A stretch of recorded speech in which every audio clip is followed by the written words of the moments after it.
Hello to all दोस्तों, RRB के तरफ से जो एएलपी का है नोटिफिकेशन जारी कर दिया गया है, जिसमें 9,900 वैकेंसी अनाउंसमेंट की गई है। और इसका जो है ऑनलाइन जो डेट है, जो ऑनलाइन अप्लाई करने का डेट है, वो आपका 10 अप्रैल रखा गया है। तो दोस्तों, उन कैंडिडेट के लिए बहुत ही सुनहरा मौका है जो इस बार पीटी नहीं क्लियर कर पाए हैं, कुछ नंबर से रह गए हैं, उनके लिए ये बहुत ही सुनहरा मौका है। और दोस्तों, रेलवे जो है अब हर वर्ष वैकेंसी निकालने का जो वादा किया था, जो अनाउंसमेंट किया गया था कि मैं हर साल अपना कैलेंडर जारी करूंगा, तो उस पर खरा कहीं ना कहीं उतरे हैं। तो रेलवे कहीं ना कहीं वहाँ खरा उतरा है। और आपका जो वैकेंसी आने वाला था, जो बताया गया था जनवरी और मार्च के बीच में मैं एएलपी का नोटिफिकेशन लेके आऊँगा। तो दोस्तों, ये जो है एम्प्लॉयमेंट न्यूज़ में ये आ चुका है। आपका टोटल जो वैकेंसी है ये 9,009 से है और ये अब ऑथेंटिक हो गया, ऑफिशियली हो गया है। तो दोस्तों, जब तक ऑफिशियली नहीं था मैं इस पर वीडियो नहीं बना रहा था। ऐसा नहीं कि सारा वीडियो बना रहा है, मुझे भी इसके बारे में जानकारी था, लेकिन जब तक कोई ऑफिशियली नोटिफिकेशन नहीं आ जाता है मैं कोशिश नहीं करता हूं कि वीडियो बनाऊं। कुछ लोग दोस्तों, अब ये जो है कंफर्म हो गया है कि आपका एएलपी का 9,009 से वैकेंसी आने वाला है। ये ऑफिशियल जो है वो जारी कर दिया गया है। और आपका जो ऑनलाइन अप्लाई करने का डेट है वो 10 अप्रैल से स्टार्ट हो जाएगा, 10 अप्रैल 2025। तो इस बार जो भी लड़के, जो भी कैंडिडेट अगर पीटी में नहीं पास कर पाए हैं, वो उनके लिए बहुत ही अच्छा मौका है। और दूसरी बात, जो भी पीटी पास कर लिए हैं इस बार और वो मेंस देने वाले हैं, वो भी इन फॉर्म को भरें, क्योंकि मेंस में अगर आपका नहीं सिलेक्शन हो पाता है किसी कारणवश, तो आपका एक अपॉर्चुनिटी रहेगा। ऐसा नहीं कि मैं मेंस देने वाला हूं तो उसमें हो ही जाएगा। 1% अपवाद होता है, कुछ भी हो सकता है दोस्तों। और उसमें 15 गुना जो है आपका रिजल्ट दिया गया है। तो वैसे भी आपको 15 टाइम्स लड़के हैं, उसमें 14 टाइम्स लड़के जो हैं एक्स्ट्रा मतलब रिजल्ट दिए गए हैं, तो वो बाहर होना ही होना है। तो हर कोई इस फॉर्म को भरे। और दोस्तों, इससे यही पता चलता है, जो नोटिफिकेशन ये आया है, इससे यही पता चलता है कि अब जो रेलवे का कैलेंडर आया था वो अब हमेशा आएगा, कंटिन्यू होगा। ये उसका बहुत बड़ा सबूत है। तो आप कहीं तैयारी कर रहे हैं, किसी का तैयारी कर रहे हैं, तो आप रेलवे का अब रेगुलर अब तैयारी करिए। आपका अब नोटिफिकेशन जो भी वैकेंसी, एनटीपीसी हो, ग्रुप डी हो, पैरामेडिकल हो, सारा का टाइमली जो बताया गया है उसके 1 महीना आगे पीछे में वैकेंसी आ जाएगा। पीछे तो नहीं होगा, लेकिन आगे में आएगा, लेट ही होगा 1 महीना, लेकिन आपका रेगुलर वैकेंसी अब आने का पूरा उम्मीद है। उम्मीद क्या, अब आ गया है तो ये कंफर्म है, आएगा ही आएगा। तो दोस्तों, आप देख लीजिए, अभी आ गया है लोको पायलट का, इसके बाद आपका एनटीपीसी का आएगा, फिर जेई का आएगा। आप देख लीजिए जो कैलेंडर था उस अनुसार आरआरबी का, जिसमें बोला गया था कि जनवरी से मार्च में आपका एएलपी का वैकेंसी हर साल आएगा। तो जनवरी से मार्च में ये वैकेंसी दोस्तों मार्च में अब आ चुका है। अब जो अगला वैकेंसी आने वाला है, जो अगला नोटिफिकेशन आएगा अप्रैल से जून के बीच में टेक्नीशियन का आएगा।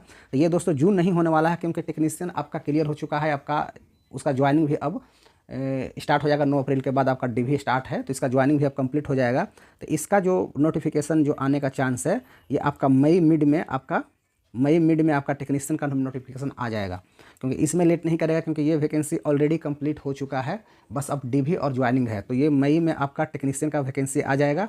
उसके बाद आपका जुलाई सितंबर में बोला गया है एनटीपीसी का आने का, और ये अंडर ग्रेजुएट और ग्रेजुएट वाला दोनों। उसके बाद जेई का आने के लिए, पैरामेडिकल का ये भी वैकेंसी आएगा, क्योंकि ये एएलपी जो जिस टाइम से वैकेंसी आया है अभी कंप्लीट भी नहीं हुआ पहला प्रोसेस, और दूसरा वैकेंसी आ गया।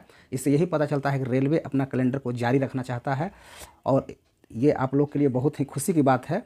तो जो लोग भी अगर तैयारी नहीं कर रहे हैं कि रेलवे का वैकेंसी 5 साल में आता है, अब वो समय चला गया दोस्तों। आप लोग अब रेगुलर तैयारी करिए। और आपका जो भी आप तैयारी कर रहे हैं, एनटीपीसी का हो या जेई का हो, पैरामेडिकल का हो या ग्रुप डी लेवल 1 का हो, लेवल 1 का आपका अक्टूबर से दिसंबर के बीच में आएगा। तो ये में भी आपका ग्रुप डी का वैकेंसी जो है ये दिसंबर या जनवरी के पास में, जनवरी में आए, क्योंकि ये इसमें कुछ लफड़ा हो गया है। इसमें जो है कोर्ट केस वगैरह है, इसका दिक्कत है। तो मैं भी इसमें दिसंबर या जनवरी हो जाए, लेकिन सारा अब वैकेंसी टाइम पे आएगा। तो आप लोग अब जो भी तैयारी कर रहे हैं अच्छे से तैयारी करें, और गलत अफवाह में ना फंसें कि बहुत अभी भी बोल रहे हैं कि अभी वैकेंसी क्लियर ही नहीं हुआ, नोटिफिकेशन आ गया। ऐसा कुछ नहीं है, सारा वैकेंसी क्लियर होगा और टाइमली अब नोटिफिकेशन आएगा।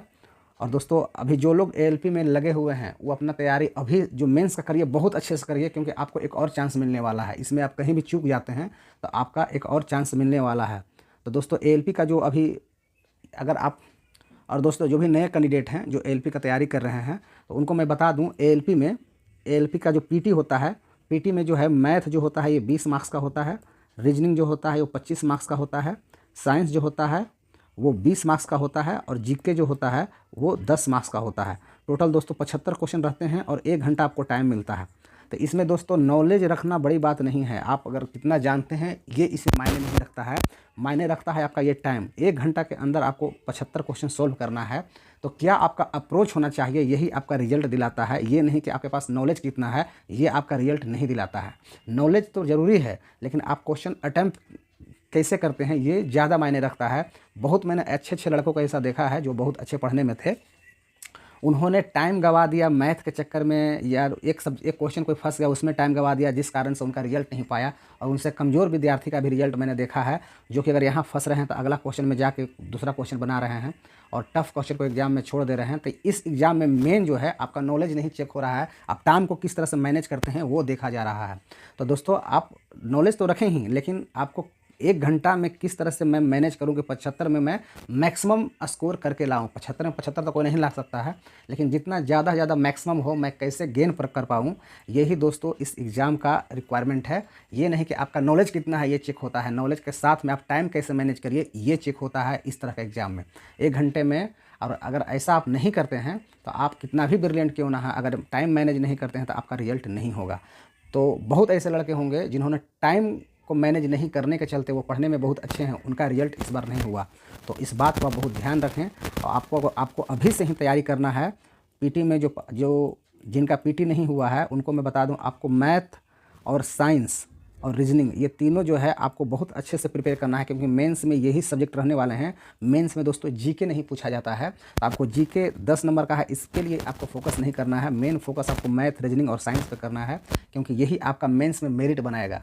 तो आपको ये 3 सब्जेक्ट पे फोकस करना है। इसको आप नहीं पढ़ते हैं तो चलेगा, कोई दिक्कत नहीं है। ये उन बच्चों के लिए मैं बता रहा था जो एलपी के लिए अभी एग्ज़ाम दे रहे हैं, जो नए हैं। और जो ये बात जानते हैं तो कोई बात नहीं, आप वीडियो छोड़ के जा सकते हैं। ये कमेंट गलत करने की कोशिश ना करें, क्योंकि इससे आपका ही इमेज का पता चलता है। क्योंकि अगर आप जान रहे हैं तो आप ठीक है, आप जान रहे हैं, लेकिन मैं वीडियो सिर्फ आपके लिए नहीं बना रहा हूँ, मैं उन बच्चों के लिए भी बना रहा हूँ जो कि अभी स्टार्ट करने वाले हैं।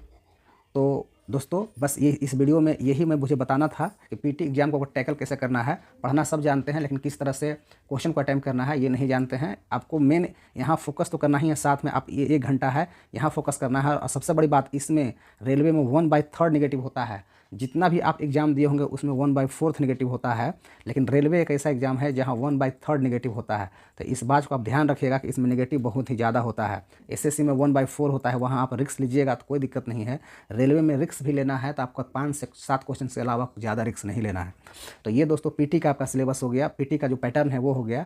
और दोस्तों मेंस का पैटर्न जो है ये बहुत कोई नहीं जानता। अभी जो मेंस देने वाले हैं, अभी जो एलपी का जो मेंस देने वाले हैं, उनको भी एलपी का मेरिट कैसे बनेगा ये पता नहीं है। मैं बहुत लोगों को ऐसा दिया जो मेंस क्वालिफाई कर गया है, पीटी क्वालिफाई कर गया है, लेकिन मेंस के बारे में उसको नॉलेज नहीं है कि आखिर मेरिट कैसे बनेगा। तो दोस्तों आप जो भी लोग नहीं जानते हैं, आप ध्यान से यहाँ देखें, मैं आपको 2 मिनट में बता दे रहा हूँ। मेंस का जो आपका एग्ज़ाम होगा दोस्तों, मेंस का जो आपका एग्ज़ाम जो होगा उसमें आपका आपको एक बार बैठना है। 2.5 घंटे का एग्ज़ाम होगा। 2.5 घंटे में आपको पार्ट जो क्वेश्चन आपका बटा होगा, ये पार्ट ए में बटा होगा और दूसरा पार्ट होगा पार्ट बी, और दूसरा दोस्तों पार्ट बी होगा। तो दोस्तों पहले जो क्वेश्चन आपका आएगा पार्ट ए आएगा, ये आपको नहीं आएगा पार्ट ए। तो पार्ट ए में आपका मैथ पूछा जाता है, रीजनिंग पूछा जाता है, और दोस्तों साइंस पूछा जाता है, और ड्राइंग पूछा जाता है। इंजीनियरिंग ड्राइंग बोलते हैं, इंजीनियरिंग ड्राइंग। इसमें दोस्तों मैथ पूछा जाता है, रीजनिंग पूछा जाता है, और साइंस और ड्राइंग पूछा जाता है, ड्राइंग पूछा जाता है। तो ये है दोस्तों 25 नंबर का ये है, 25 नंबर का ये है, और 50 नंबर का ये है। टोटल 100 नंबर का आपका मैथ, रीजनिंग और basic science and engineering drawing से रहता है, जो टोटल पार्ट ए में आपका 100 क्वेश्चन रहते हैं। तो दोस्तों पार्ट ए में 100 क्वेश्चन का हो गया। और पार्ट बी जो होता है वो 75 मार्क्स का है, जो कि आपका इलेक्ट्रीशियन है या किसी का फिटर है, किसी का डीजल मैकेनिक्स है, तो उनका ट्रेड का पेपर होता है। तो इसमें जस्ट क्वालिफाई करना है आपको, इसमें आपको जस्ट क्वालिफाई करना है। 35% मार्क्स लाना है, मतलब करीब 27 नंबर लाना आपको है। 75 में 27 मार्क्स लाना है, आप इसमें पास कर जाइएगा। उसके बाद इसका कोई वैल्यू नहीं है। मेन जो मेरिट है आपका इससे बनेगा 100 से। इसमें भी दोस्तों 100 में अगर 60 नंबर लाते हैं तो इसका मात्र 70% ही मार्क्स ऐड होगा। ऐसा नहीं कि 60 नंबर लाएँ तो आपका 60 नंबर मिल जाएगा। आप 60 का 70% निकालिएगा तो 42 नंबर होता है। अगर आप 60 नंबर लाते हैं तो इसका मतलब है मेरिट में आपको मात्र 42 नंबर ही जुटेगा। अगर आप 80 नंबर लाते हैं तो 80 का आप 70% निकालिए, आपका 56 नंबर ही जुटेगा। अगर आप गलती से 40 नंबर ला देते हैं, अगर आप 40 नंबर लाते हैं तो 40 का आपका 70% आपका मात्र 28 नंबर जुटेगा। तो अब बताइए, कोई लोग बोलेंगे कि 40 में कट ऑफ जाएगा या 50 कट ऑफ जाएगा, तो 50 नंबर आप इसमें लाते हैं तो आपका तो इसमें 70% मात्र 35 नंबर ही इससे आया। इसलिए आपको मेरिट बनाने के लिए इसमें मैक्सिमम स्कोर करना पड़ेगा। और दोस्तों 30% जो है मेरिट के लिए, 70% आपका पार्ट ए से आ जाएगा और 30% जो वेटेज है वो दोस्तों साइको टेस्ट का है। साइको टेस्ट का है जो कि आपका मेंस के बाद होने वाला है। उसका मेरिट इसका 70% और प्लस में इसका जो है 30% वो जुट के आपका मेरिट बनेगा।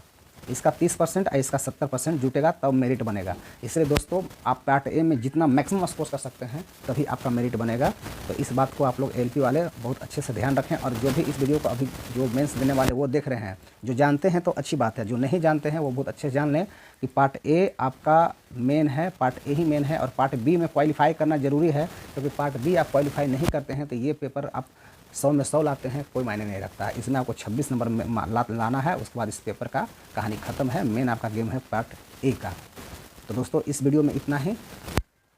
तो दोस्तों जो लोग तैयारी कर रहे हैं, all the best, thank you.